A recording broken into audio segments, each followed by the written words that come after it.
Kita tidak boleh memandang filsafat Islam hanya sekedar filsafat teologis, yakni sebagai filsafat agama yang hanya mementingkan persoalan teologis dan Islam.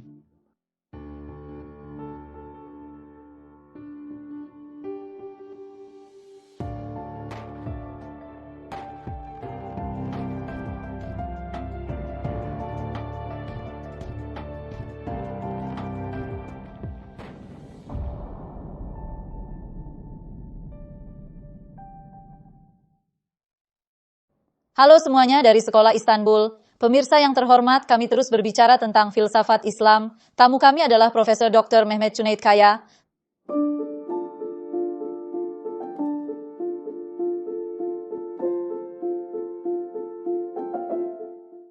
Selamat datang, Tuan. Terima kasih. Apa kabarmu? Terima kasih, kamu juga baik. Terima kasih banyak. Pak, apa yang dimaksud dengan filsafat Islam? Kami mengatakan para filsuf Islam dan apa yang mereka hadapi dan apa yang mereka bicarakan. Bisakah Anda membicarakan sedikit tentang ini? Nah, sekarang mari kita garis bawahi bahwa istilah filsafat Islam pada dasarnya adalah sebuah nomenklatur modern. Lebih tepatnya, semua gambaran tentang Islam pada awalnya umumnya merupakan gambaran modern. Dengan kata lain, sebutan-sebutan itulah yang kita ambil ketika melihat tradisi kita sendiri dari luar. Akibat budaya Islam tradisional kehilangan vitalitasnya dan didominasi oleh dunia modern. Nama-nama inilah yang muncul bukan hanya karena sudut pandang kita sendiri, tapi juga sudut pandang orang di luar kita. Oleh karena itu, ada pula istilah filsafat Islam atau ungkapan lain yang setara. Istilah filsafat Islam sudah mapan di Turki, namun jika dipikir-pikir versi bahasa Inggris atau Arabnya seperti filsafat Arab, filsafat Islam Turki, filsafat Muslim, ada nama-nama lain yang padanannya digunakan di dunia Islam dan Barat. Semua nomenklatur ini telah muncul kira-kira sejak pertengahan tahun 1800-an. Bila kita melihat dunia klasik dan dunia Islam pramodern, kita melihat bahwa tidak ada penamaan seperti itu. Kita melihat bahwa tidak ada yang namanya filsafat Islam. Kita tahu bahwa di dunia Islam ada golongan yang kita sebut filosof, yang dalam bahasa Arab adalah fel alaif, jamak dari filosof atau hukema, jamak dari hakim, bijaksana. Dan jika berbicara tentang filsafat, apa yang kita sebut filsafat Islam saat ini mengacu pada aktivitas intelektual, para sarjana dan filsuf yang kita sebut felalaif dan hukema. Pada periode yang sama juga terdapat ulama fiqh dan ulama. Jika kita melihatnya sekarang, terkadang kita menggambarkan mereka sebagai filsuf. Bagaimana Anda mengevaluasi hal ini? Ya, ini juga merupakan poin penting. Yang kita pahami dari filsafat saat ini, yang bukan merupakan suatu hal yang khusus, namun secara umum kita cenderung menyebut filsafat sebagai segala macam pemikiran berdasarkan nalar, berpikir berdasarkan argumentasi, berpikir berdasarkan inferensi, dan menyebutnya sebagai filsafat. Jika kita melihatnya seperti ini, kita bisa menyebut semua gerakan intelektual di dunia Islam sebagai filsafat. Tidak ada yang salah dengan itu. Jadi, bila kita melihat gaya dan metode yang digunakan seorang sufi ketika menyampaikan pemikiran dan pengalaman spiritualnya dalam bukunya, kita bisa menyebutnya sebagai semacam filsafat. Hal serupa dapat Anda lihat dalam tradisi Yunani, dalam narasi Pilotinus tentang pengalamannya sendiri, dalam narasi pengalamannya sendiri oleh filsuf Neoplatonis, Pilotinus. Nah, bisa dibilang dia juga seorang filsuf, ini juga seorang filsuf. Bila kita melihat apa yang dilakukan seorang ahli hukum, ia mencoba mengemukakan pemikiran hukumnya dalam argumentasi yang jauh lebih tepat. Demikian pula kita dapat melihatnya pada para teolog dan banyak kelompok intelektual lainnya, mereka yang bekerja di bidang bahasa dan filsafat bahasa. Oleh karena itu, ketika kita melihatnya mulai sekarang, membuat sketsa pemahaman kita tentang filsafat saat ini dan menyesuaikannya dengan masa lalu, kita mempunyai kesempatan untuk menyebut segala sesuatu sebagai filsafat. Namun, jika kita melihat apa yang terjadi pada saat itu dan mencoba memahami fenomena itu sendiri, ternyata tidak demikian. Dengan kata lain, para teolog dan ahli hukum di sana tidak mendefinisikan diri mereka sebagai filsuf. Tepat sekali. Mereka mencirikan karya mereka sebagai teologi, fikih, mistisisme, tasawuf, atau mereka dipandang sebagai orang-orang yang tertarik pada bahasa, ilmu sastra, dan sastra. Apa yang kita sebut sebagai filsafat datang ke dunia Islam dari luar dalam pengertian ini. Ia datang dari geografi di luar Islam, yaitu melalui sebuah gerakan yang kita sebut sebagai gerakan penerjemahan. Ini tidak berarti bahwa umat Islam tidak berpikir sebelum gerakan penerjemahan ini, bahwa mereka tidak terlibat dalam aktivitas intelektual apapun. Tetapi karena berbagai alasan, ada alasan politik, sosial, intelektual, ada alasan-alasan yang memungkinkan. Tentu saja, Tidak mudah untuk kembali ke sejarah dan menentukan hal ini dengan jelas, tetapi tampaknya kita tahu bahwa sejak pertengahan tahun 700-an dan seterusnya, akumulasi kuno, Helenistik, kuno akhir, yang merupakan produk dari kegiatan yang disebut filosofia, cinta kebijaksanaan, diterjemahkan ke dalam bahasa Arab dalam sebuah proses yang berlangsung selama 200 tahun. Katakanlah dalam periode sekitar tahun 750-an hingga 950-an, kita tahu bahwa sebuah literatur yang sangat besar telah dipindahkan ke dalam bahasa Arab dengan cara menerjemahkan apa yang tersedia pada saat itu langsung dari bahasa Yunani atau dari bahasa Yunani ke bahasa Syria, dari bahasa Syria ke bahasa Arab. Sebagai hasil dari transfer ini, konsep filsafat dipindahkan ke bahasa Arab dalam bentuk filsafat. Dengan kata lain, kata filsafat tidak berasal dari bahasa Arab. Sebagai hasil dari gerakan penerjemahan ini, filsafat diperkenalkan ke dunia Islam dalam bahasa Arab. Teks-teks yang diterjemahkan ini, teks-teks yang diterjemahkan dalam proses ini juga mengembangkan sekelompok orang yang menerjemahkannya, mencoba membaca dan memahaminya, mencoba menafsirkannya, memikirkannya, dan mencoba memperbaikinya dan membawanya ke titik-titik yang lebih baru. Mereka adalah para filsuf, para filasifa, atau para penguasa, dan pada periode yang sama di dunia Islam, ketika gerakan penerjemahan ini berlangsung, para faqih, yang kita sebut fuqaha, melanjutkan aktivitas jurisprudensi dan hukum mereka. Di satu sisi, para muhadits mengumpulkan hadis dan mencoba menyusunnya. Di sisi lain, para teolog mendiskusikan berbagai isu teologis seperti eksistensi Allah, sifat-sifatnya, kehendak bebas, penciptaan, dan sebagainya. Bersamaan dengan itu, sebagaimana yang telah saya katakan, literatur semacam itu disebarkan ke dunia Islam karena berbagai alasan, dan sekelompok orang yang tertarik dengan literatur ini secara alamiah terbentuk dalam prosesnya. Tidak hanya para penerjemah, tapi juga orang-orang yang membaca dan memahami literatur ini, menafsirkannya dan membangun hal-hal baru di atasnya. Dan kita tahu bahwa yang pertama kali mengedepankan sikap filosofis yang lebih sistematis adalah Kindi. Kita tidak tahu tanggal kematiannya pada tahun 806. Katakanlah ia lahir pada akhir tahun 700-an dan meninggal pada tahun 860-an. Dan ia mengambil literatur ini, mengasimilasinya, dan mencoba membangun hal-hal baru di atasnya. Dan mereka juga menggambarkan diri mereka sebagai filsuf. Tentu saja, mereka melihat diri mereka sebagai bagian dari tradisi dengan cara yang sama seperti Aristoteles dan Plato berfilsafat, dan dengan cara yang sama seperti para komentator pada periode Helenistik dan zaman antik akhir berfilsafat, dan upaya untuk mengkaji, meneliti, dan menemukan realitas segala yang ada disebut sebagai tujuan utama filsafat. Mereka melihatnya sebagai. Itu sebabnya tindakan filosofis orang-orang ini sedikit berbeda dengan apa yang kita pahami dari filsafat masa kini. Hal ini sesuai dengan aktivitas yang mencakup penyelidikan menyeluruh terhadap semua keberadaan dan apa yang kita sebut sains saat ini, yaitu apa yang dilakukan oleh ilmu-ilmu positif. Oleh karena itu, terdapat area penyelidikan yang sangat luas. Dalam pengertian ini, jika berbicara tentang filsafat Islam, tentu saja peneliti lain bisa menafsirkannya dengan cara lain, dan ada peneliti dan guru seperti itu.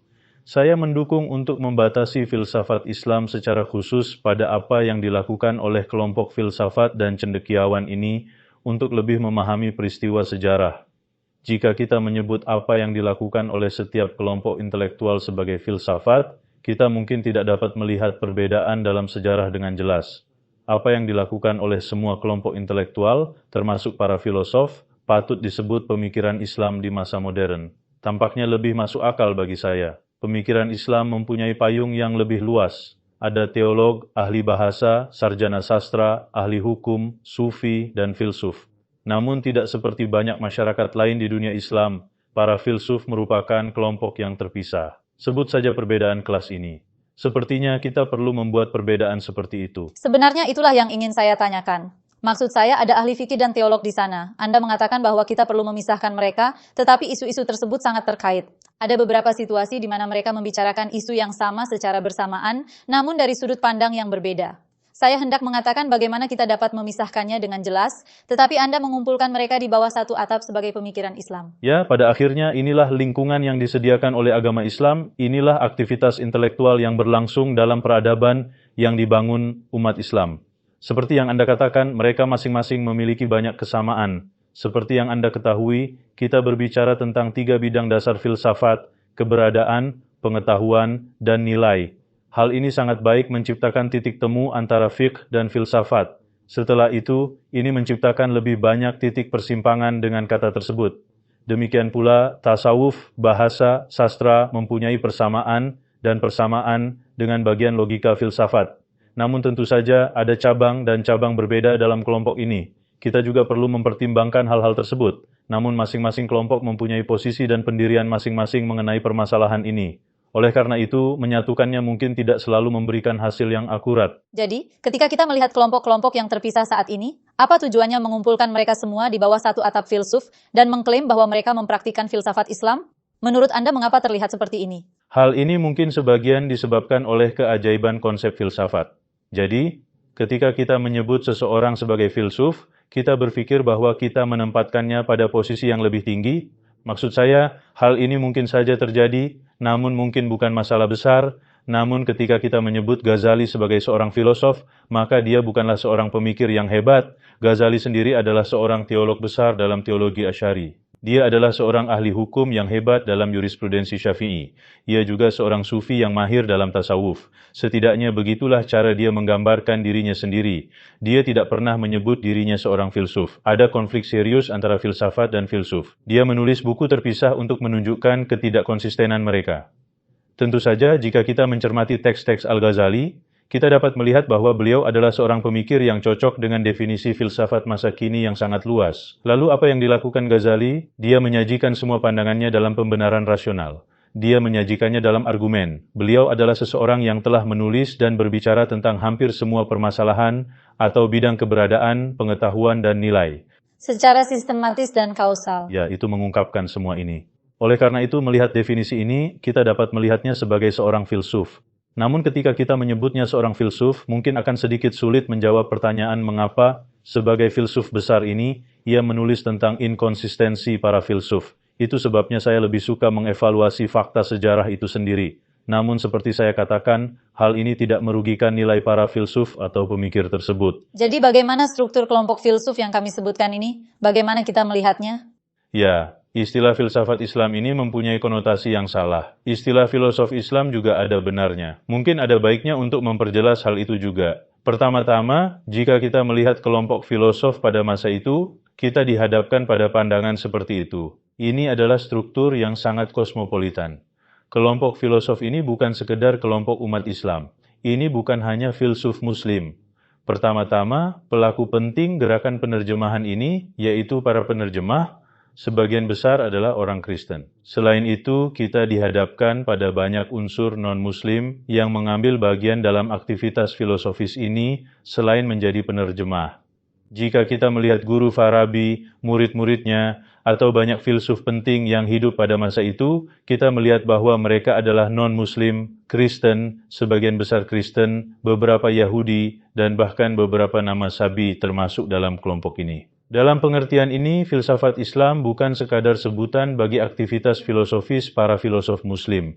Saat kami menggunakan nama ini saat ini, kami tidak bersungguh-sungguh. Saat itu, para filosof Islam mempunyai peran yang sangat dominan di sini. Para filosof besar pembangun sistem adalah filosof Muslim seperti Kindi, Farabi, Avicenna, Suhrawardi, Ibnu Rushd. Tapi ini adalah struktur yang sangat kosmopolitan, baik dari segi ras maupun agama. Hal ini juga terkait dengan struktur dunia Islam saat itu. Dengan kata lain, seiring kita bergerak maju dari awal gerakan penerjemahan hingga ribuan tahun yang lalu, terdapat kehidupan intelektual yang sangat kosmopolitan di dunia Islam, terutama dalam hal masjid filosofis ini.